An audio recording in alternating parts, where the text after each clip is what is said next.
Good morning, Emerson. A tragic crash in the French Alps has left many questions and not enough answers. Lauren Fox has answers in the latest involving Flight 9525. And a shocking story out of the pop news world, One Direction is losing a member. Emilia Fabiano has the scoop. All of that and much, much more today, Thursday, March 26th.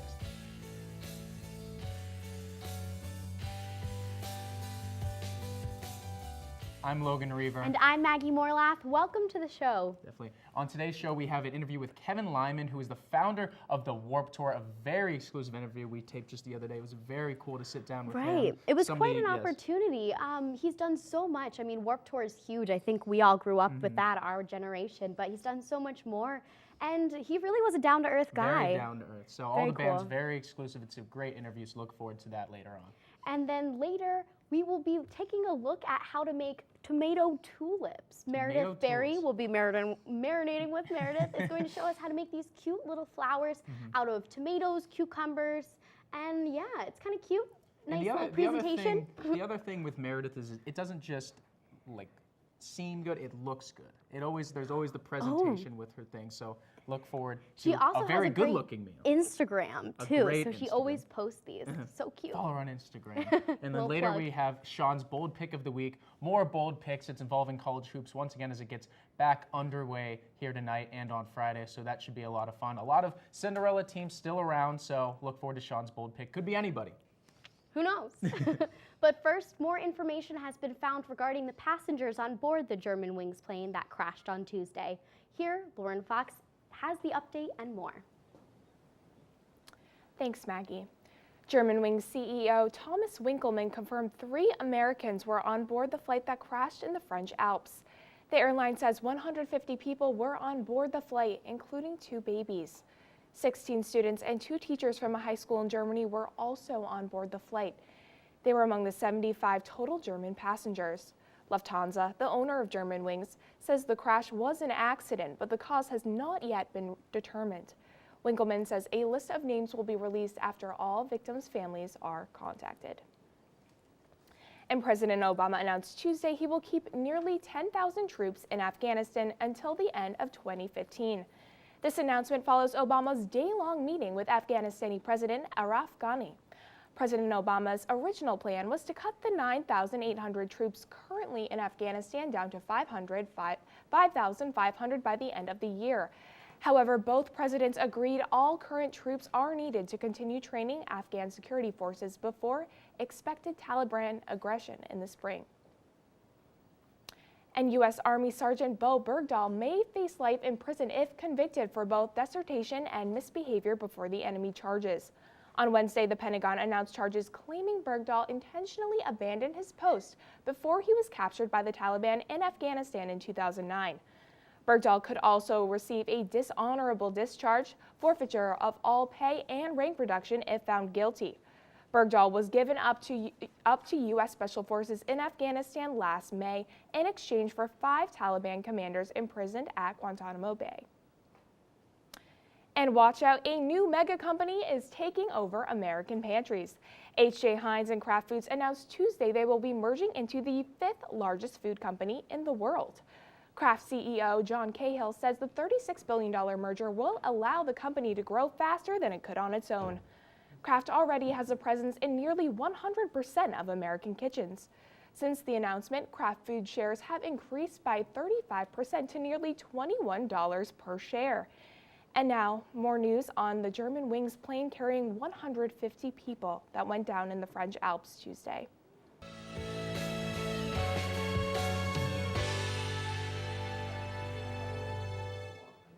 A French prosecutor says the crash most likely happened because the co-pilot deliberately crashed the plane. Prosecutor Bryce Robin has opened an investigation for voluntary manslaughter. This news comes after an audio file recovered from the black box of the down flight indicated one pilot was locked out of the cockpit before the plane went down. The investigator that analyzed the audio described what sounded like light knocking on the cockpit door, then stronger hitting on the door, which received no answer. The investigator said, quote, "You can hear he is trying to smash the door down." A senior military official described the conversation between the pilots as very smooth, very cool earlier during the flight. This new evidence does not detail the activity of the pilot in the cockpit. The plane's 10-minute descent from over 38,000 feet is gradual enough to suggest the Airbus was not severely damaged. The second black box from Airbus 320 has yet to be found. Xavier Roy, coordinator for French Air Rescue, described the mountainous crash scene as having no recognizable airplane parts, only scattered debris. The on-site investigation is expected to take a full week. Searchers' focus is to locate the bodies and the second black box. That's all the news I have for you today. Back to Logan and Maggie at the desk. Thank you, Lauren. And we had a developing story yesterday, Maggie. People were actually able to walk down Boylston without hating their lives. It was absolutely gorgeous. That's right. And this morning, as I was walking into studio, I only really needed a light jacket. It's not 3 layers anymore. It's only 2. So things are definitely shaping up. Michael, how many layers have you been throwing on lately now? Well, I didn't bring a jacket when I came to the studio today. But you brought an umbrella. I did. I brought an umbrella in case it was going to rain. Luckily, it didn't. It is pretty cloudy out, so I'm kind of worried as to what we're going to do. You're ready if need be. I am. Is it supposed to rain? It might. Let's go talk about the weather right now. Right now, it's about 43 degrees out, and we can expect that temperature to rise to about 51 degrees as the day goes on. But we're definitely in for some more rain. We have a chance of thunderstorms around midday today, so expect me to be skipping class and hiding under my blankets because, lucky for me, I'm a weatherman who is deathly afraid of lightning. And the rain is only going to get worse as the day goes on, so we can look forward to that. Tonight, we can expect probably some more rain. The temperature is going to head down to 26 degrees, and we can expect heavy rainfall late tonight.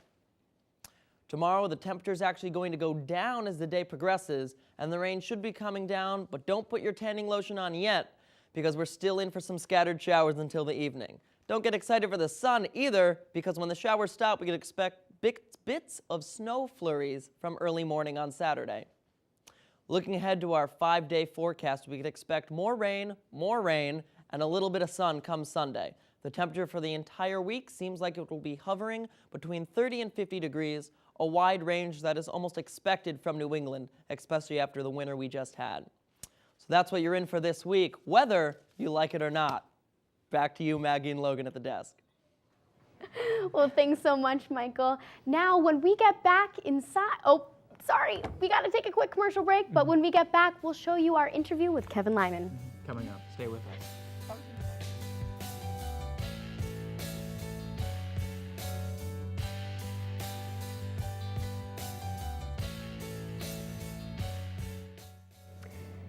And now we will be showing you our interview that we had back on Tuesday with Kevin Lyman, who is the founder and producer of the Warped Tour and many other concerts and festivals. Let's check that out.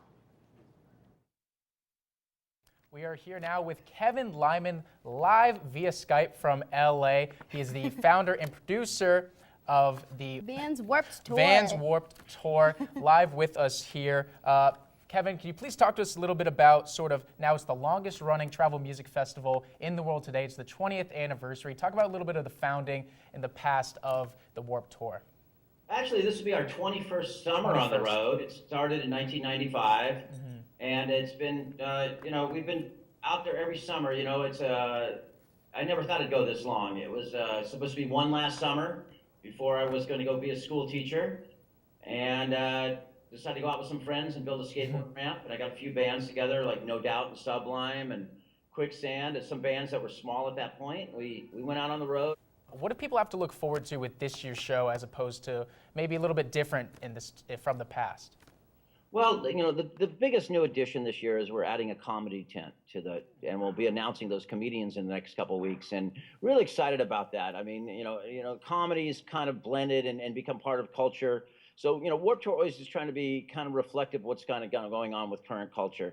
And, this line, so having these comedians out, we're going to see how that works. I was just down to South by Southwest, and I met with a lot of people in the comedy world, and they're excited about it. And Joe Sib, who is actually my partner on Side One Dummy Records that I'm part of, is a comedian. He's actually doing a lot of stand-up, and we've been talking about doing this, so we're actually pulled the trigger on that. And just like how, I know in some ways it's tricky, but, Warp becoming as eclectic a lineup as it is. I think this year there's bands that, like Night Riots and Moose Blood and some of these bands that I just know in a year or two everyone's gonna be going, wait a second, didn't that band start on Warped Tour? So just like that, it's a great, I still think a great value for people to come out and have a great day at Warped Tour.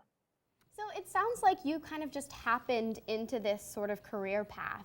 Do you have any advice for students who are interested in this type of production? It's not exactly like, film production or TV production, but it's the festival production. It's a little bit different of an animal. Well, I've been talking to a lot of colleges and universities and talking to a lot of kids. I did a lot of mentoring down at South by, and, it's kind of like creating your opportunity and, that event planning. I say that, the funniest thing that you can ever do is probably work for a wedding planner if you want to go into this business. Work for it because that's the most pressure packed. I would never want to plan a wedding. I would never want to deal with that.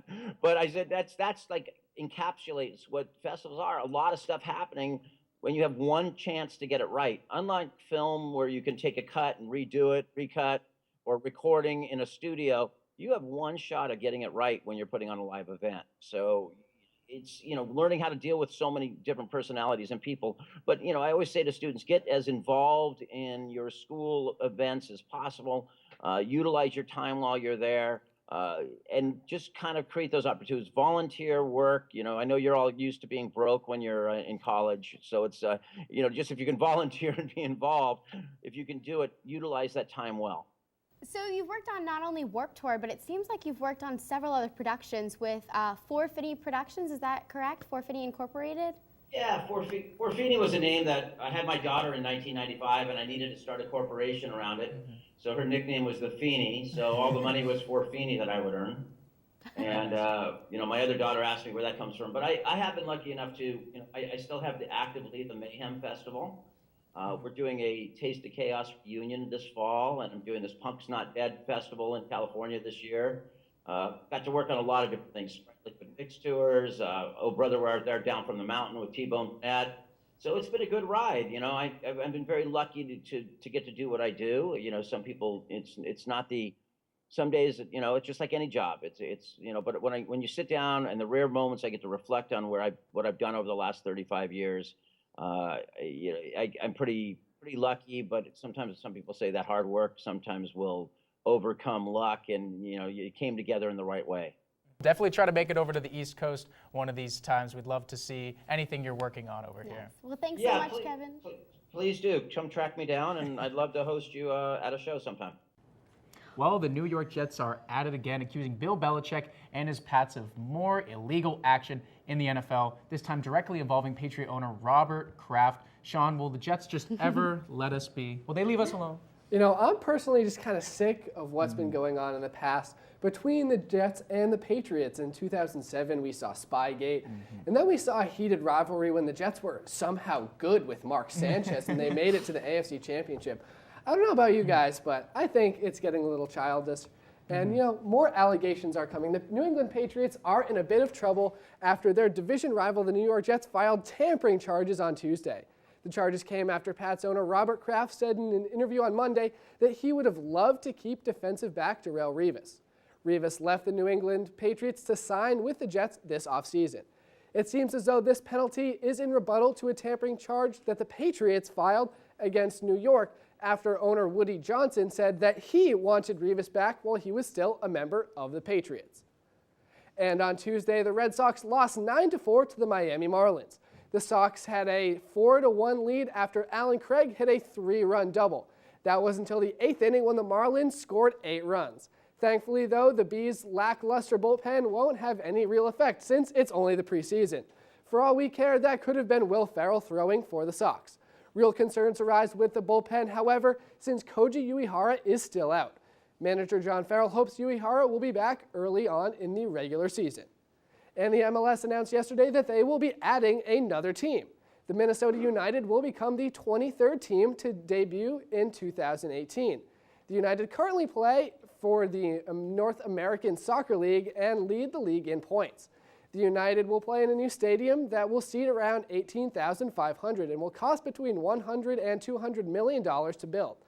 The MLS plans to have 24 teams playing in 2020 and is considering Miami and Sacramento as premier locations for their next team. And Cleveland Browns quarterback Johnny Manziel is expected to be released from treatment by early April and rejoin the Browns for off-season workouts. Manziel was admitted to rehab on January 20th with plans to undergo over 2 months of treatment. After he is released, he will be viable to compete for the starting QB spot. He will be up against Josh McCown, Connor Shaw, and Thad Lewis. But now for my bold pick of the week.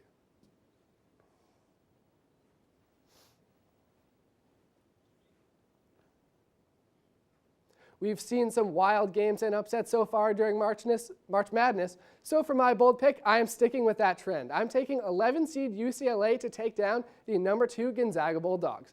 Gonzaga is consistently the most overrated team every season. They have never made it to a Final Four and haven't made it past the second round in the last 5 seasons. Sure, Gonzaga passes the eye test, but any team that repeatedly plays Pepperdine and SC Louisiana would. UCLA may have barely made the tournament, but at least they are tested every time they step out on the court. They're 11-4 in their last 15 games, and 2 of those came from the monster that is Arizona and Stanley Johnson. Norman Powell and Bryce Alford each average over 15 points per game, and 6'9" freshman Kevin Looney nearly averages a double-double. Sorry, Kevin Pangos, but I'm sending you packing. There's my bold pick. Now back to Logan and Maggie. Thanks, Sean. And now it's time to marinate with Meredith. In the spirit of spring, Meredith Barry will be showing us how to make tomato tulips. So let's take a look. Hey guys, spring has finally sprung. So today I'm going to be making my infamous tomato tulips. I'm going to start with the filling. It's just a half a cup of feta cheese, just some regular black pepper, and now I'm just going to mince up some cucumber. Adds a nice little crunch to it. All right, so let's get that cucumber in there. And now I just have some red wine vinegar. This is my secret ingredient to many of my special meals. About a tablespoon in there. And I have about a quarter of a cucumber in there as well. So I have 4 beautiful tomatoes here. And I'm just gonna take one, and I have the stem side. And with the sharp point of my knife, I'm just gonna go in and just kind of turn my knife a little, just to dig a little part of where the stem is going to go in. So here I'm just going to make 2 separate cuts, and I'm not cutting all the way through. And then you just want to de-seed the tomato. You want to get the gunk out of it because you're going to put that delicious feta cheese mixture into it. And now you're just going to repeat the process for the rest of the tomatoes. So I find it easiest to stuff the tomatoes by just using my hands. So I'm holding the tomato and I'm kind of leaving it open. I want it to still keep its structure, but still be able to fit the feta cheese and all that goodness into it.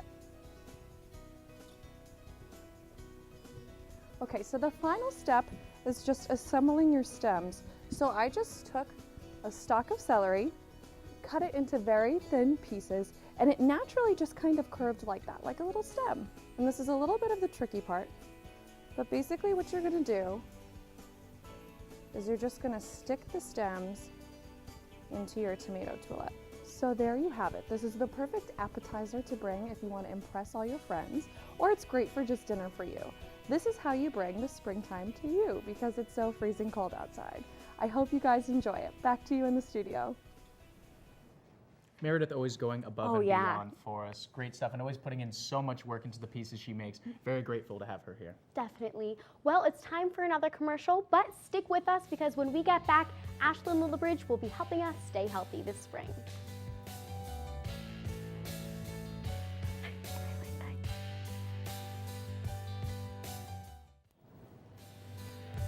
Don't worry, those are the last commercials. No more sports promos, we promise. So teen girls everywhere are feeling the boy band blues. One Direction will be without a member. Amelia, is this the end of the world? Maggie, one would think this is the end of the world. I mean, I have seen girls cry over this. And I am gonna get some hate for this, but I'm not a 1D fan, so it's kind of absurd to me. Personally, I can't really see the connection, but I keep seeing, you know, these BuzzFeed articles about girls sobbing over this. Yeah, there are GIFs. There are GIFs. There are news stories out in the world today that are so much more extreme and traumatic, but this one is definitely affecting people. Really are getting the feels from this one. We'll start off with that story today. As if you haven't heard it from your little sister already, or brother, we don't judge. I'm here to reconfirm your worst nightmares this somber morning. That's right, after leaving One Direction's On the Road Again tour due to stress, Zayn Malik has officially decided to part part ways with the boy band. Sure, the band's sad, but not too sad. They'll continue on with 4 members and will be recording their 5th album, which will be released later this year. In a statement, Malik said, quote, "I want to be a normal 22-year-old who is able to relax and have private time out of the spotlight." Dude, right? You and me both. Anyways, it seems Don Draper's real-life self had some drinking problems of his own after it was announced Tuesday that Jon Hamm recently completed treatment for alcoholism. The 44-year-old actor spoke out about the weight of expectations on well-known actors in the past, and now he is not the same person as his character. He said, quote, "Don Draper is a pretty dismal, despicable guy, so why would I want to take him home with me? I don't know." Hamm and partner Jennifer Westfeldt have asked for privacy and sensitivity in the matter, and no further details were released at the time of his statement. Now that Mad Men is heading into its final season this April, all the secrets seem to be coming out. All right, well, Zayn's leaving One Direction and Jeremy Clarkson's BBC contract will not be renewed. This week is causing some serious emotional distress. Clarkson reportedly did an unprovoked physical attack on a Top Gear producer, according to BBC Director General Tony Hall. He also stated that this decision was not taken lightly, but he cannot condone what happened. The fight took place in a Yorkshire hotel and was said to have occurred because no hot food was provided after 12 hours of filming. So far, there's been an outpouring of support from Top Gear fans, and more than 1 million people signed an online petition so far to reinstate him. I mean, in my opinion, you probably shouldn't hit your producers, but hey, nobody here at GME would want to see the devil I become when I don't eat for 12 hours, so maybe I'd punch my producer also. And maybe Jeremy Clarkson can join 1D now, and Zayn can fill for him on Top Gear. Just a thought. In the world of television, you never know what those crazy goons will think of next. The latest endeavor is going to be a series by the Oprah Winfrey Network, of course, and it will incorporate a man and his 34 children. Don't worry, though, the kids in total have 17 different mothers. He didn't put one poor woman through all that alone. The show is going to be a spin-off of the network's Iyanla Fix My Life, where a spiritual life coach tries to help the man, named Jay Williams, fix his life and reconnect with his dozens of offspring. The network said they hope the extreme situation will challenge Williams to live up to his responsibilities, but all I can picture is a swarm of angry kids with pitchforks and a lot of blank child support checks running this guy down. Hey, while we're at it, let's take a little reality check and look back at some of the most ridiculous reality series that were actually a thing.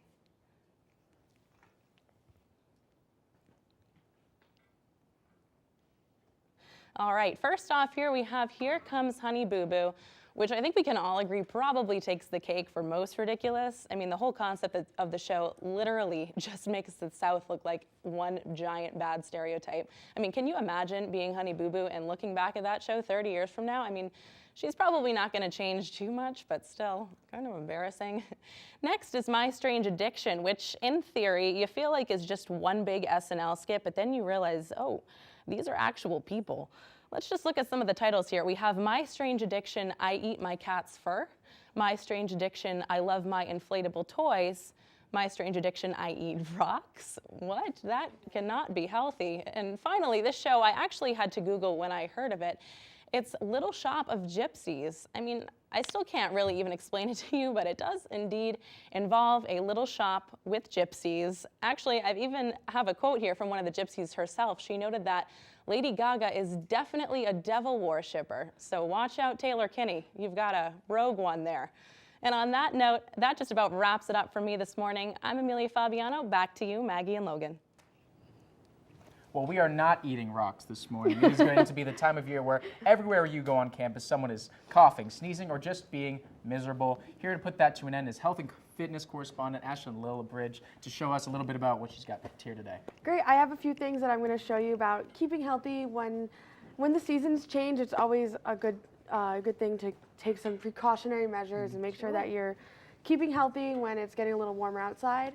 So if you ever feel like you're getting a little bit of cold, it's great to have a nice tea every morning and A lot of people like to add honey or lemon to their tea because it's actually antibacterial, which is great. I actually drink a lot of tea, and anytime I feel a cold coming on, I just start chugging it, you know? I have some teas that are actually, you know, help your immune system, but really just tea in general. Really good for tea you. is just It could really even great. be dining hall tea, which I've tried out every once in a while, so that's not off limits. And too. the honey is good for your throat as well, Right, it helps like coat your throat if you have a sore throat, Yeah. and the warmness of the tea will help open up follicles in the nose and through your sinuses, so it's really Kind great. of flush everything out. Exactly, kind of like a neti pot in a way. Oh, right, right.